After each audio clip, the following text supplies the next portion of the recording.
It happened in an instant, words so sharp, so venomous that they sliced through the air and left the room gasping for breath. Karoline Leavitt leaned forward, microphone hot, eyes narrowed with the smug confidence of someone convinced she could get away with anything. And then she said it. "Why don't you just go back to India?" The sound didn't just hang there, it detonated. A silence, thick and unbearable, fell across the room. Cameras captured every twitch, every raised eyebrow, every open mouth. People shifted in their seats, unsure if they had really heard what they thought they had. It was the kind of moment that felt ripped out of another century, something America was supposed to have left behind long ago. Yet here it was, live and unfiltered, echoing across the chamber. Did she really just say that? To Kash Patel, a man who had dedicated years of his life to public service, who had sworn to protect the very country she claimed to speak for. In that instant, Leavitt wasn't just hurling an insult at a man. She was spitting on the sacrifices of every immigrant family that had fought, bled, and built to make America what it is today. Viewers watching at home felt their stomachs twist. The chamber itself seemed to recoil. This wasn't just politics. This was personal. This was an attack on identity, dignity, belonging. And it was ugly. Leavitt sat back, smirking, as though she had scored a devastating point. But the faces around her told a different story, staffers looking down, colleagues shifting uncomfortably, the air itself weighed down by the gravity of what had just unfolded. She thought she had cornered Patel. She thought she had embarrassed him, silenced him, diminished him. Instead, she had ignited something much larger than the moment. America was watching and America was waiting. The insult had landed, yes, but the real story was not the venom spat by Karoline Leavitt. The real story was what Kash Patel would do next. Because no one in that room, no one watching on their screens, could have predicted the response that was coming and how those words, calm and steady, would echo across the nation. The confrontation didn't erupt in a back room or a closed-door meeting. It unfolded under the bright lights of a national stage, the kind of setting where reputations are made and destroyed in real time. The chamber was packed, cameras rolling, reporters scribbling notes with furious intensity. Every soundbite was destined to ricochet across news outlets and social media feeds before the hour was done. This wasn't just another partisan spat. This was theater, power, identity, and the future of America colliding in one place. Karoline Leavitt had been preparing for this moment. A rising figure in the new generation of hard-edged politicians. She had crafted her image around the performance of toughness, sharp retorts, unapologetic rhetoric, and the constant assertion that she was unafraid to speak the truth. Her supporters loved it. They saw her as fearless, a fighter unwilling to bow to what they mocked as political correctness. Every insult was a weapon. Every sneer a badge of honor. But there's a fine line between toughness and cruelty, between confidence and arrogance. And with one sentence, "Go back to India," she crossed it. To her, it may have felt like a simple jab, a way to knock Patel off balance. But to the millions of immigrant families who tuned in, it was more than a jab. It was a gut punch. It was a reminder of every classroom insult, every workplace slight, every whispered question of belonging. For them, Patel wasn't just another public figure. He was a stand-in for their fathers, his mothers, grandparents, children. His composure was their composure. His dignity was their dignity. That's why the silence after her words was so deafening. It wasn't just about Patel. It was about all of them. About whether America, in 2025, was still a place where someone could be told to go back to a country their family may have left generations ago, and whether that venom would go unchallenged. Leavitt believed she was asserting dominance, projecting strength. In reality, she was exposing the weakness of her vision, because toughness is not measured by how cruelly you can dismiss another person's heritage.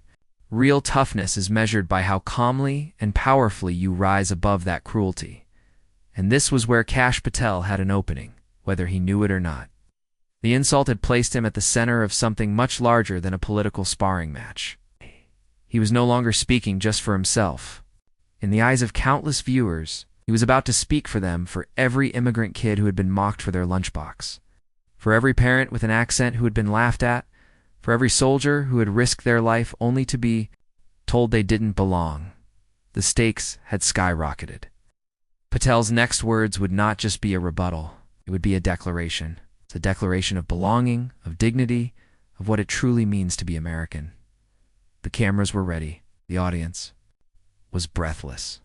Social media, though unaware yet, was about to explode, and here was the FOMO trigger. Whatever Patel said next would not remain confined to that chamber. It would define him. It would define her. And it would define the conversation around identity. In America, for days, weeks, maybe years to come. But the real twist, the insult, was only the beginning. Because the more America learned about Leavitt's rise, the more disturbing the picture became. To understand the venom in Karoline Leavitt's words, you have to understand the story she tells about herself and the truths she refuses to admit. Leavitt wasn't always a household name. She rose quickly, propelled not by deep experience or long years of service, but by her willingness to say what others would not. In every room, she branded herself as fearless, unapologetic, and bold. Her youth was her shield. Critics were dismissed as out of touch, while supporters hailed her as the fresh new face of a harder, sharper brand of politics. But ambition without humility is combustible. And Leavitt's ambition was wrapped in something darker, a smug certainty that cruelty was power. She learned early on that nothing stirred her base more than mocking opponents, belittling difference, and spitting in the face of what most Americans considered decency. The more outrageous the soundbite, the more headlines she earned. And so, like a performer who learns her audience's favorite trick, she doubled down again and again. Behind the polished image of patriotism, she projected flags. Waving in her ads paeans to American greatness in her speeches, there was a contradiction too glaring to ignore. How could someone claim to revere the country's founding ideals while sneering at those who embodied its most essential promise, the immigrant's dream? How could she wrap herself in the language of freedom while trying to silence others with taunts like "Go back to India"? Right. It wasn't the first time either. There was a trail, a pattern, jabs about real Americans, smirks when asked about diversity, quips that sounded less like policy positions and more like playground bullying, scaled up to the stage of national politics. Her defenders brushed it off as telling it like it is. But in truth, it was telling on herself, revealing an insecurity so profound that the only way she knew to climb was by cutting others down. She carried herself with entitlement. The aura of someone who believed politics owed her a spotlight, that arrogance bled into every interaction. Staffers whispered about her sharp tongue behind closed doors. Rivals complained of her theatrics. Even allies sometimes winced, aware that she was less interested in solving problems than in creating spectacles. But spectacle was her oxygen, and outrage was her currency. And so, when the lights hit, she leaned in. When she saw Patel before her, a man whose story undermined her caricature of who counts as American, she reached for the only weapon she trusted: insult. She didn't debate him on policy. She didn't challenge his record. She went straight. For identity, as though reducing him to his heritage would strip him of his voice. It was the same strategy she had used countless times before. Only now, the stakes were far greater. Because this wasn't a town hall slip-up or a snide remark lost in a local paper, this was on the record, on camera, in front of the entire nation, and in those few words, her mask slipped. The patriot's veneer cracked, revealing what lay beneath: not courage, not toughness, but a reckless contempt for the very people she claimed to represent. The irony was suffocating. She spoke of loving America, yet dismissed the lives of Americans who didn't look like her. She claimed to stand for unity, yet thrived on division. She boasted of strength, yet relied on the cheapest, weakest form of attack. Words meant not to persuade, but to wound. And as her career gained momentum, so did the contradictions. Her image was curated to show poise and confidence, but her record showed a string of inflammatory remarks. She wrapped herself in patriotism, but her actions undermined the very ideals she claimed to defend. Again and again, arrogance won out over principle. It was no accident that she had arrived at this moment. It was the culmination of years spent rewarding cruelty, mistaking entitlement for leadership, and equating sound bites with substance. Leavitt had chosen her path, and in that chamber, she walked it to its inevitable destination. By the time the insult left her lips, she was already branded not by her words alone, but by the pattern they revealed. America was beginning to see the truth. Beneath the smiles and slogans was someone reckless with words, intoxicated by attention, and blind to the damage she inflicted. And so the stage was set. On one side, Karoline Leavitt, the antagonist shaped by arrogance, cloaked in contradictions, hungry for power at any cost. On the other, Kash Patel, steady, and carrying a story that ran far deeper than Leavitt could ever grasp. But if Leavitt's past revealed a pattern of arrogance, Patel's past revealed something far more powerful: resilience. To understand Kash Patel's response, you have to understand the man behind the calm stare, the steady voice, and the refusal to be rattled by venom. Kash Patel's story is not one of privilege or entitlement. It is the story of sacrifice, of grit, of a family that believed in the American dream even when the world told them to give up. Patel was born to immigrant parents who arrived in the United States with little more than determination in their suitcases. His father worked long shifts, hands calloused from labor, while his mother balanced multiple jobs to make sure her children had a chance at something greater. They didn't come here to demand recognition. They came here to work, to contribute, to raise their family in the promise of freedom. Growing up, Patel wasn't handed shortcuts. He was taught discipline, respect, and the value of perseverance. The immigrant child always has to walk a little faster, work a little harder, and prove a little more. He knew what it felt like to stand out for his name, his skin, his culture. But instead of letting those moments break him, he let them sharpen his resolve. Where others saw difference, he saw drive. Patel's education became his weapon. Studied tirelessly, climbed step by step, eventually earning his law degree and stepping into the halls of American justice. But even then, it wasn't prestige that called to him. It was service. He wasn't chasing the spotlight. He was chasing the chance to protect something greater than himself: the Constitution, law, and the principles that make America what it is. That service took him deep into the machinery of government, where the stakes were measured not in applause, but in the security of millions. He served as a federal prosecutor, an advisor, a defender of the institutions designed to keep America safe. Patel operated in the background, rarely seeking attention, but always carrying the weight of loyalty to country above loyalty to self, and through it all, he carried the lessons of his family. Dignity mattered more than bravado. Integrity mattered more than applause. Service mattered more than ambition. His life was the embodiment of what it means to rise not because of privilege, but because of persistence. This is what makes his confrontation with Leavitt so stark, so cinematic in its contrast. Where she rose on theatrics, he rose on sacrifice. Where she built her persona on division, he built his reputation on service. Where she relied on arrogance to project power, he relied on dignity to live it.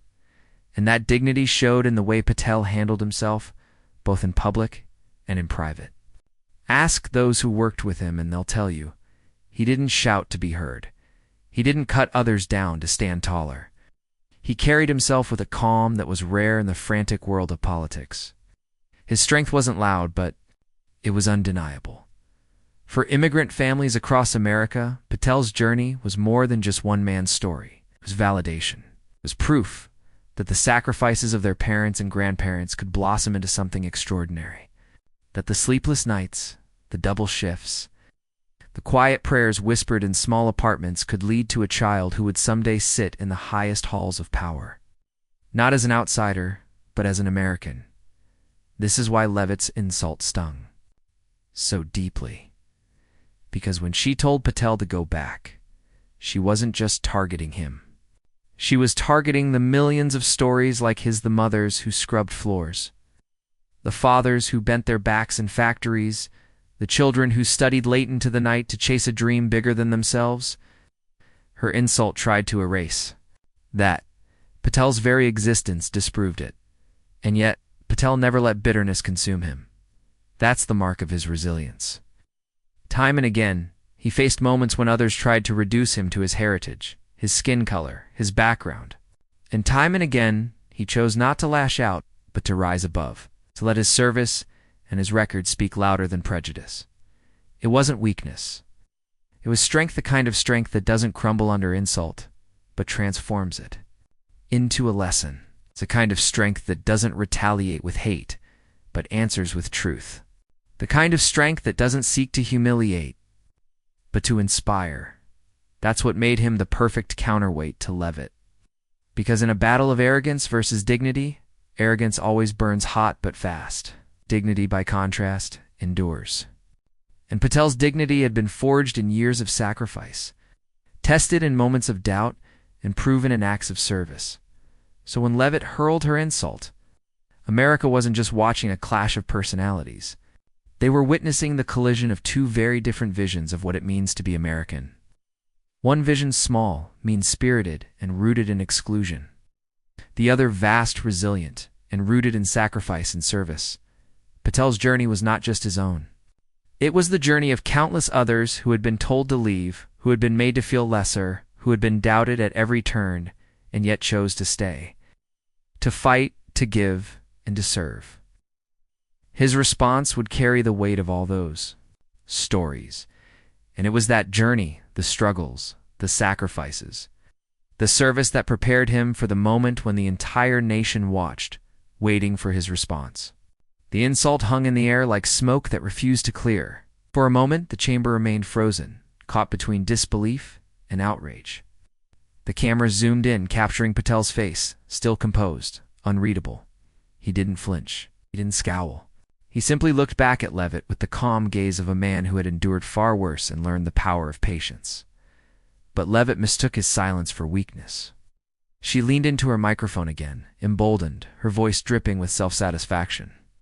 "If you can't handle a little criticism, maybe you're in the wrong place," she sneered, her tone deliberately mocking, as if to provoke him further. The words were sharp, but the smirk that followed was sharper still. The room stirred uneasily.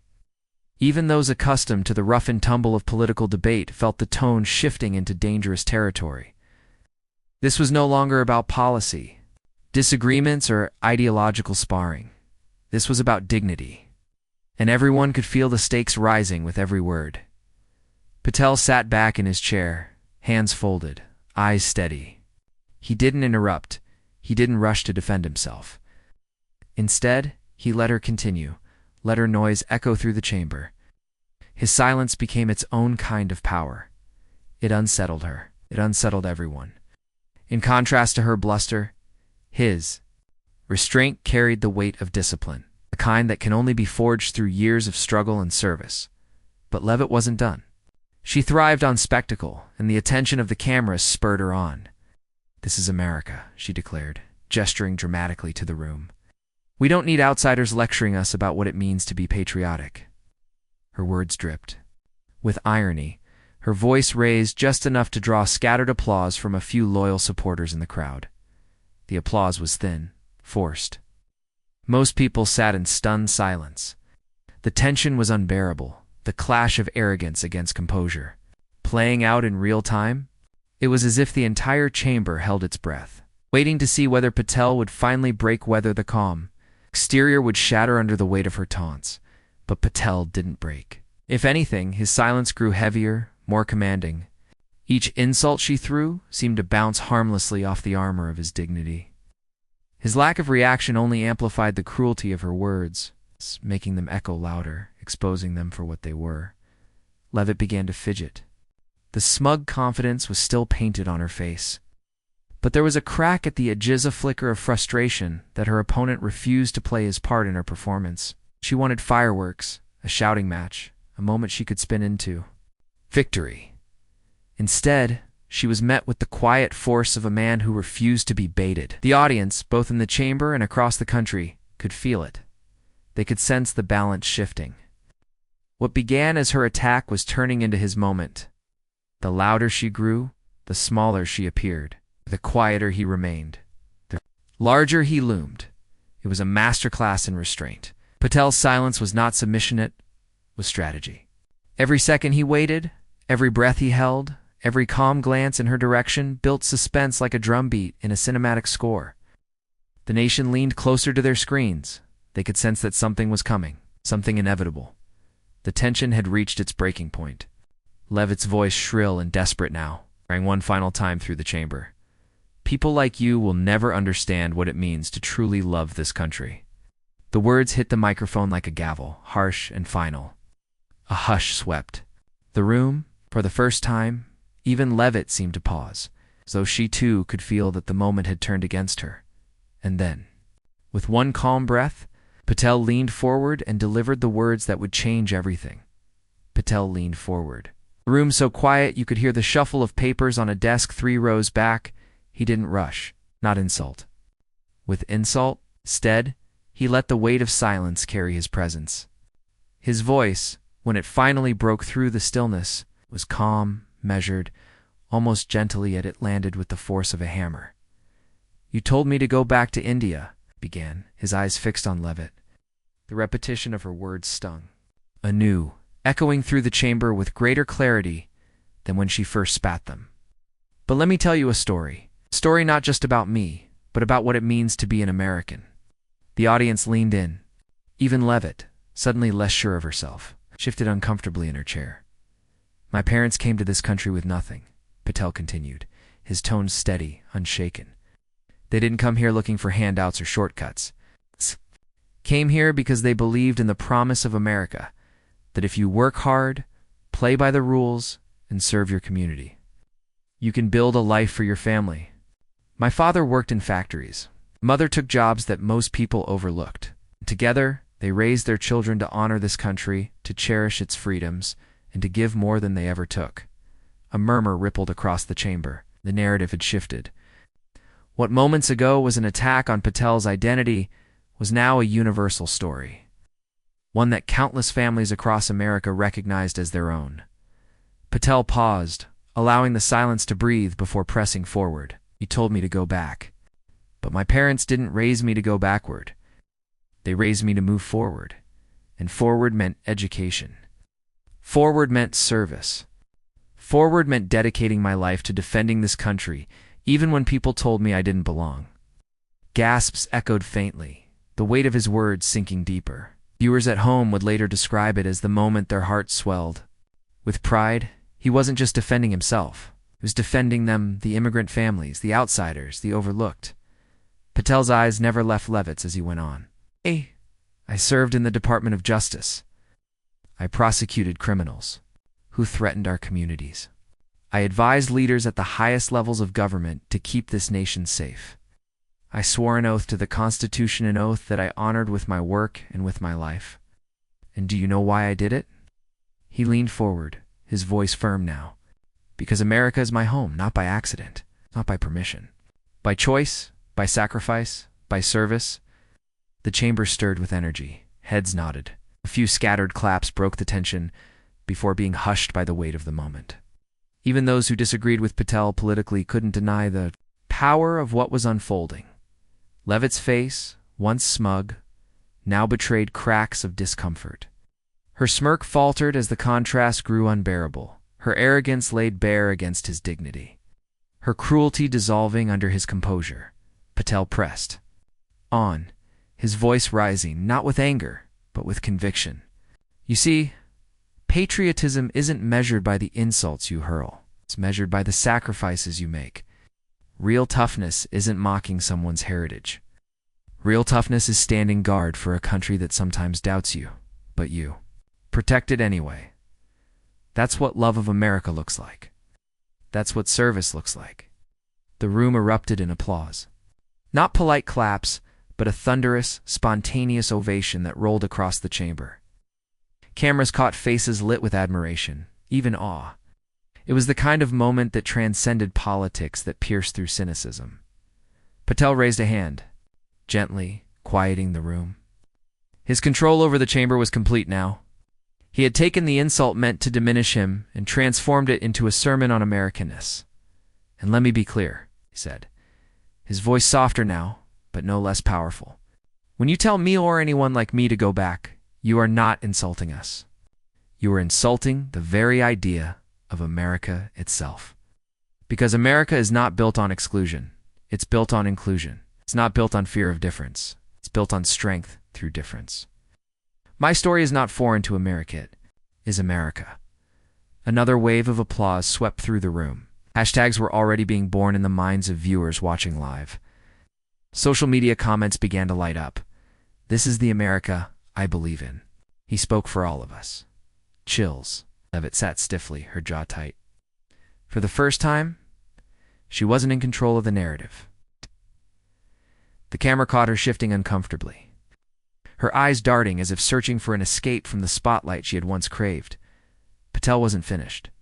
He let the applause die down, then delivered the line that would immortalize the moment. So if you think telling me to go back will silence me, you're mistaken, because I'm not going anywhere. My family's not going anywhere. Immigrants who love this country are not going anywhere. We are America. Da-da-da-da, and the more you try to push us out, the stronger we will stand. The chamber exploded.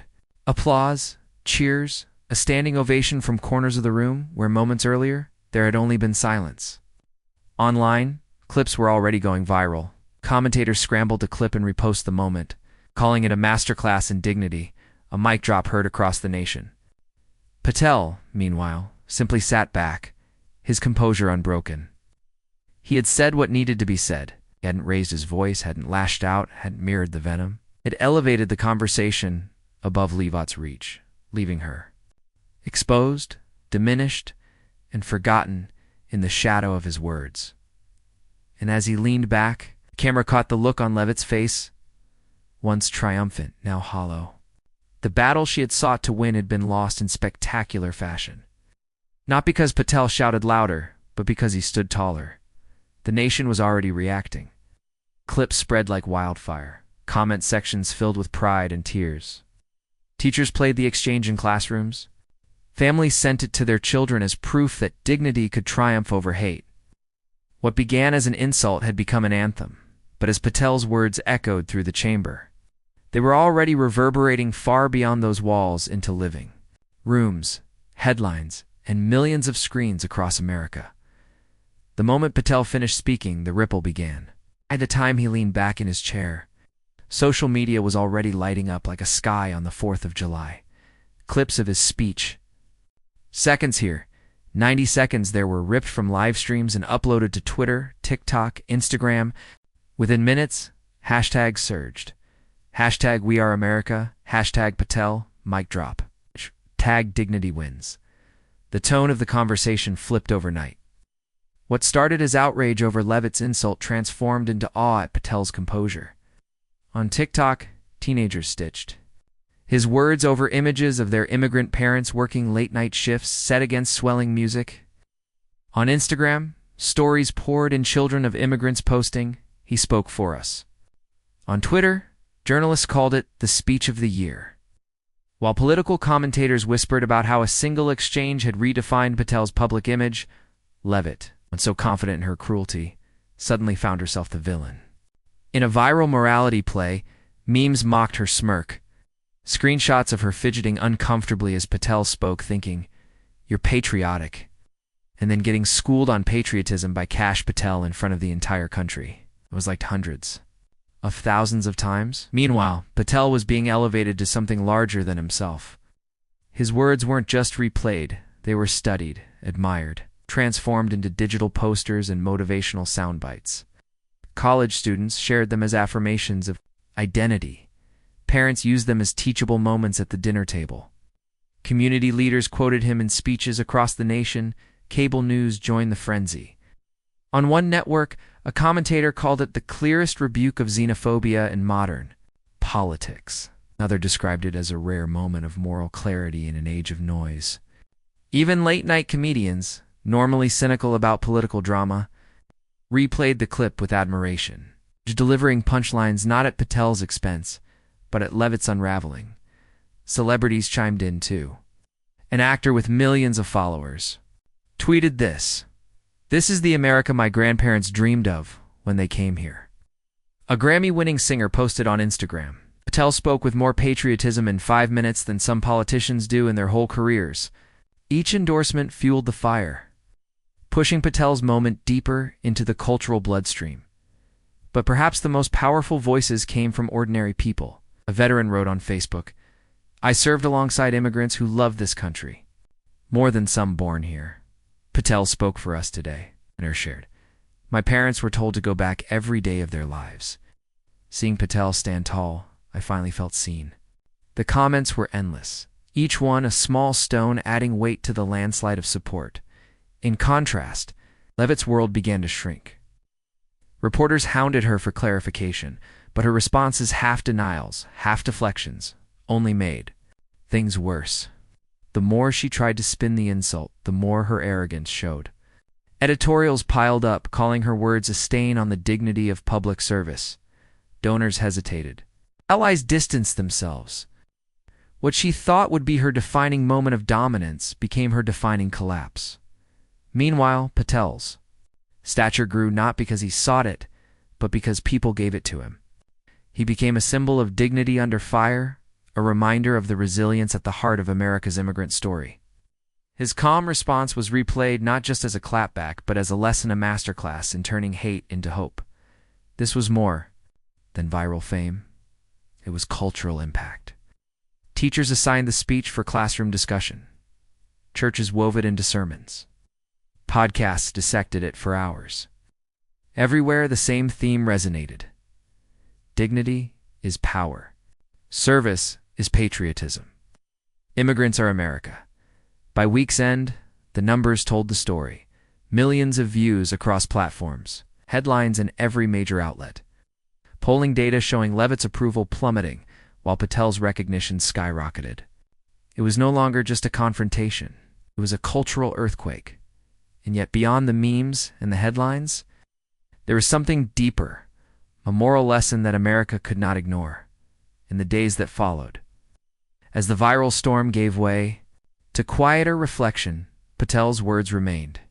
They weren't just replayed for the drama of the takedown or the satisfaction of seeing arrogance humbled. They were remembered because they distilled something essential, something people had been longing to hear. In an age of noise and division, his calm, deliberate defense of dignity cut through like a bell. He had not shouted, he had not mocked, had not lowered himself to the level of insult. Instead, he reminded America of a truth older than any campaign slogan, that this country was built not on purity of bloodlines or accidents of birthplace, but on the sacrifices, labor, and faith of those who chose it, who served it, who believed in it enough to make it their own. In that moment, Patel embodied a simple but powerful lesson.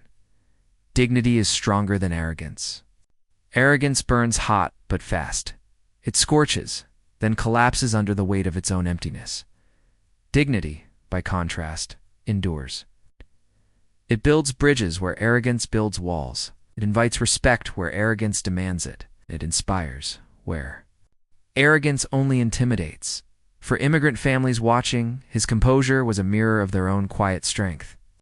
For veterans and public servants, it was a reminder that true service has no hyphen, no condition, no requirement of ancestry. For students, it was proof that one could be both proud of their roots and fiercely loyal to their nation. Patel had shown that the two identities were not in conflict. They were inseparable. The moral could not have been clearer. Service is greater than hatred. Leavitt's insult revealed the weakness of exclusion, the fragility of a patriotism built only on tearing others down. Patel's response revealed the strength of inclusion, the sturdiness of a patriotism built on contribution, sacrifice, and respect. Service asks nothing of your bloodline. It only asks of your heart. And perhaps the greatest lesson was this: unity is greater than division. Because when Patel spoke, he did not divide the room, he united it. Not everyone applauded, not everyone agreed. But in that pause, in that moment of clarity, America glimpsed what was possible when dignity prevailed over spite. For a fleeting second, the noise quieted, and the truth rang out. That is why his response mattered. Not simply because it dismantled an opponent, but because it elevated the conversation. Not because it won a political point, but because it reminded people of a moral one. At a time when politics so often feels like a race to the bottom, Patel showed that rising above is still possible and still powerful. For millions who felt unseen, his words carried a message: you belong. For millions who felt disillusioned, they carried a challenge: we can be better. For millions who had grown weary of the shouting, they carried a hope: dignity still has a voice. And as people shared his speech across platforms, across dinner tables, across communities, it became less about one man and more about all of us.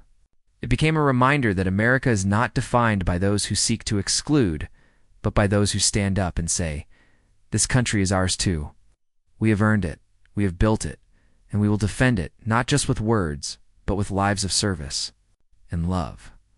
That is the moral Patel offered, not in anger, not in arrogance, but in truth. Dignity over arrogance, service over hatred, unity over division. A creed not just for immigrants, but for all Americans who still believe in the promise of a country big enough for everyone. And as the dust settled, one thing was clear.